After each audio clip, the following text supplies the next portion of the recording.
കൊച്ചി ധനുഷ്കോടി ദേശീയപാതയിൽ പിക്കപ്പ് വാനിലേക്ക് കൂറ്റൻ മരം വീണ് അപകടം. യാത്രക്കാർ അത്ഭുതകരമായി രക്ഷപ്പെട്ടു. കൊച്ചി ധനുഷ്കോടി ദേശീയപാതയിൽ നേര്യമംഗലം വില്ലാംചിറയിൽ ഓടിക്കൊണ്ടിരുന്ന പിക്കപ്പ് വാനിലേക്ക് കൂറ്റൻ മരം വീണ് അപകടം. യാത്രക്കാർ ചെറിയ പരിക്കുകളോടെ അത്ഭുതകരമായി രക്ഷപ്പെട്ടു. നേര്യമംഗലം ഭാഗത്ത് നിന്ന് കോതമംഗലം ഭാഗത്തേക്ക് റംബൂട്ടാൻ പഴങ്ങൾ കയറ്റിവന്ന വാഹനത്തിന് മുകളിലാണ് മരം വീണത്.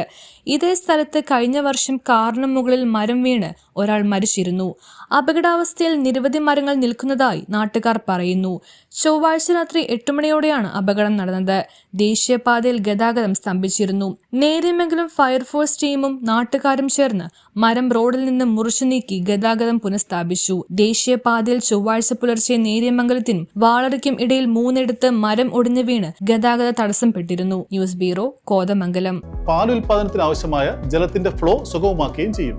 അതിനാൽ ചൂടുകാലത്ത് പശുക്കൾക്കുണ്ടാകാറുള്ള പാൽ ഉൽപാദനക്കുറവും ആരോഗ്യ പ്രശ്നവും കർഷകർ നേരിടേണ്ടി വരുന്ന സാമ്പത്തിക നഷ്ടം ഒഴിവാക്കാൻ മിൽക്ക് ബീറ്റ ഏറ്റവും മികച്ചൊരു പരിഹാര മാർഗമാണ്. കാൽസ്യവും മിനറൽസും വൈറ്റമിൻസിനും പുറമെ വ്യത്യസ്തങ്ങളായ അനേകം ചേരുവകൾ മിൽക്ക് ബീറ്റയിൽ അടങ്ങിയിട്ടുണ്ട്.